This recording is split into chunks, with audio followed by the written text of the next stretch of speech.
Hello friends, welcome to Rida kitchen. இன்றைக்கி நம்ம பார்க்க போகிறது ஒரு கீரை ரெசிபி. இது வந்து மணத்தக்காளி கீரை இல்லாட்டி சுக்கடி கீரைன்னு சொல்லுவாங்க. இது ரொம்ப ஹெல்த்தியானது. இதை நம்ம பொரியலாக வச்சு சாப்பிட்டா ரொம்ப நல்லா இருக்கும். கொஞ்சம் கசப்பாக இருக்கும். அதை வந்து நம்ம இந்த மாதிரி பொரியல் செஞ்சு சாப்பிட்டோம்னா நல்லா டேஸ்ட்டாக இருக்கும். அதுக்கு தேவையான பொருள் வந்து நான் ஒரு கட்டு மணத்தக்காளி கீரை எடுத்திருக்கேன். நல்லா வாஷ் பண்ணிவிட்டு நல்லா கட் பண்ணி இந்த மாதிரி தண்ணியெல்லாம் ஃபுல்லாக வடித்து வச்சிடணும். அப்போ தான் வந்து கீரைக்கு நல்லாயிருக்கும். இது நம்ம வந்து துவரப்பருப்பு போட்டு செய்ய போகிறோம். துவரப்பருப்பு வந்து ஒரு 25 கிராம் வந்து இந்த மாதிரி வாஷ் பண்ணி தண்ணி ஊற்றி வச்சுருக்கேன்.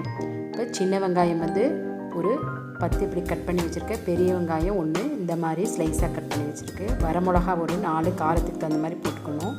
பூண்டு ஒரு 4, ஜீரகத்தூள் ஒரு அரை டீஸ்பூன், தேங்காய் ஒரு 3 டேபிள் ஸ்பூன். இதுதான் வந்து தேவையான அளவு. ஃபஸ்ட்டு வந்து நம்ம வந்து துவரப்பருப்பை வேக வச்சுக்கலாம். ரொம்ப வெந்துடக்கூடாது. துவரப்பருப்பு நல்லா உதிரியாக இந்த மாதிரி வெந்திருக்கணும். அப்போ தான் வந்து நம்ம கீரையில் போடும்போது நல்லா டேஸ்ட்டாக இருக்கும்.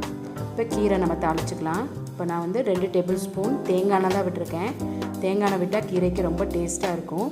எண்ணெய் நல்லா காஞ்சோடனே ஜீரகம் போட்டு தாளிச்சிக்கலாம். ஜீரகம் வந்து ஒரு அரை டீஸ்பூன். ஜீரகம் நல்லா பொரிஞ்சோடனே வரமிளகா சேர்த்துக்கலாம். இந்த கீரை வந்து ரொம்ப ஹெல்த்தியானது.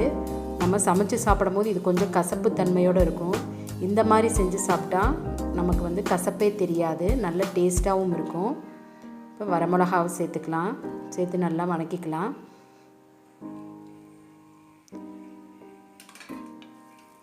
இது நல்லா பொரிஞ்சோடனே நம்ம வந்து வெங்காயமெல்லாம் சேர்த்துக்கலாம். இது நல்லா கரிஞ்சிடாமல் நல்லா பொரியணும். நம்ம இந்த பொரியல் செஞ்சு தோசையில் ஸ்டஃப் பண்ணி சாப்பிட்டாலும் கீரை தோசை ரொம்ப சூப்பராக இருக்கும். நீங்கள் ட்ரை பண்ணி பாருங்கள்.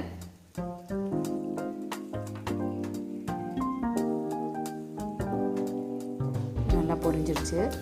இப்போ வந்து நம்ம வந்து பெரிய வெங்காயம் சின்ன வெங்காயம்லாம் சேர்த்துக்கலாம். பூண்டு 4 பல் வந்து நல்லா நேராக கட் பண்ணி போடணும்.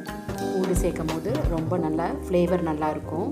நம்ம வெங்காயம் கொஞ்சம் அதிகமாக சேர்க்கும் போது இந்த கீரையோட கசப்பு தெரியாது. அதனால தான் வெங்காயம் சேர்த்துக்கிறோம். இந்த வெங்காயம் வதங்குறதுக்கு இது கூடயே நம்ம உப்பு சேர்த்துக்கலாம். நம்ம கீரையில் டைரெக்டாக உப்பு சேர்க்கும் போது அங்கங்கே நிற்கும். இந்த மாதிரி வெங்காயத்தில் சேர்த்துட்டோம்னா எல்லா பக்கமும் கரெக்டாக இருக்கும். கீரைக்கு எப்போயுமே உப்பு ரொம்ப கம்மியாக தான் போடணும். உப்பு போட்டு இதை நல்லா ஒரு 3/4 வாசி வதங்கிடணும். அப்போ தான் நம்ம கீரையை சேர்த்தணும். கீரை சேர்த்து ஒரு 3 நிமிஷத்துலே நமக்கு வெந்துடும்.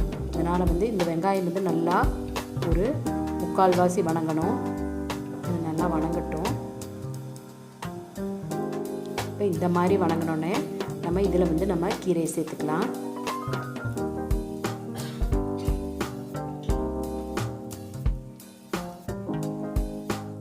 கீரை வந்து இந்த வெங்காயத்து மேலே அப்படியே நம்ம வச்சிடணும். வச்சுட்டு மூடி வச்சிடணும். மூடி வச்சு ஒரு 1 நிமிஷம் ஆனோடனே இது வந்து நமக்கு வந்து அதிகமாக இருக்க கீரை வந்து அப்படியே கம்மியாயிடும். அதனால் வந்து நம்ம வந்து அப்படியே மூடி வச்சுக்கலாம். இப்போ இதை மூடி வச்சு ஒரு 1 நிமிஷம் ஆகட்டும். அதுக்கப்புறம் நம்ம மிக்ஸ் பண்ணி விட்டுக்கலாம். இப்போ 1 நிமிஷம் ஆயிடுச்சு. இப்போ பாருங்கள் எவ்வளோ வச்சுருந்தோம், இப்போ எவ்வளோ கம்மியாக இருக்கிறது பாருங்கள். இதை நம்ம அப்படியே மிக்ஸ் பண்ணும்போது நல்லாவே கம்மியாயிரும். நல்லா எல்லாமே வெங்காயம் எண்ணெயெல்லாம் வந்து இந்த கீரையில் எல்லா பக்கம் படுற மாதிரி நம்ம மிக்ஸ் பண்ணிக்கணும். இதில் நம்ம தண்ணி சேர்த்தக்கூடாது. இந்த கீரையில் இருக்க தண்ணியே வந்து நமக்கு கரெக்டாக இருக்கும். ரொம்ப தண்ணி சேர்த்தனோம்னா கீரை வந்து சலசலன்னு ஆயிரும். நம்ம வந்து இந்த வெங்காயம் எண்ணெய் அதுலேயே வந்து நம்ம கீரை வேகணும். அப்போ தான் வந்து நல்லாயிருக்கும் டேஸ்ட்டாக. பாருங்கள் நம்ம ஃபுல்லாக எவ்வளோ கீரை வச்சோம், இப்போ எவ்வளோ கம்மியாயிடுச்சுன்னு பாருங்கள். நீ ஒரு 3 நிமிஷம் அப்படியே மூடி வச்சிட்டோம்னா கீரை நல்லா வெந்துடும். வெந்த பிறகு நம்ம வந்து தேங்காயும் பருப்பும் சேர்த்துக்கலாம்.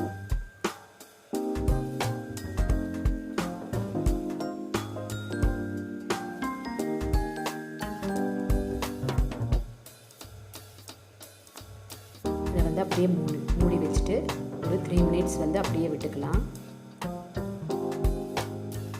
இப்போ 3 மினிட்ஸ் ஆயிடுச்சு. ஓப்பன் பண்ணி பார்க்கலாம். பாருங்கள் கீரை நல்லா வெந்துருச்சு. பாருங்கள் தண்ணியே நம்ம ஊற்றலான்னா நல்லா வெந்துருச்சு. இப்போ வந்து நம்ம பருப்பு சேர்த்துக்கலாம். பருப்பு தேங்காய் பூ சேர்த்துக்கலாம்.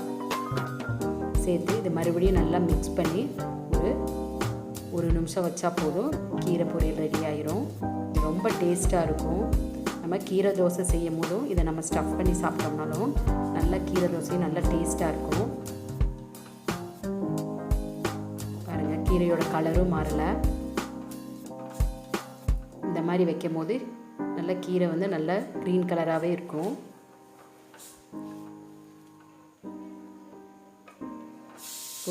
ஒரு நிமிஷம் நல்லா வதக்கிட்டு நம்ம வந்து அப்படியே ஆஃப் பண்ணி விட்டுக்கலாம். இந்த மாதிரி பருப்பு வெங்காயம் அதிகமாக சேர்த்து செய்யும் போது கீரையோட கசப்பே தெரியாது. இந்த கீரை வந்து ரொம்ப உடம்புக்கு நல்லது. வாய்ப்புண்ணு அந்த மாதிரிலாம் இருந்தால் இந்த கீரை சாப்பிட்டா சீக்கிரமாக குணமாகும். பாருங்கள், சூப்பரான கீரை பொரியல் ரெடி ஆயிடுச்சு. உங்களுக்கு பிடிச்சிருக்குன்னு நினைக்கிறேன். பிடிச்சிருந்துச்சுன்னா மறக்காமல் ரிதா சேனலை சப்ஸ்கிரைப் பண்ணிக்கோங்க. ஓகே ஃப்ரெண்ட்ஸ், அடுத்த வீடியோவில் சந்திக்கலாம். பாய்.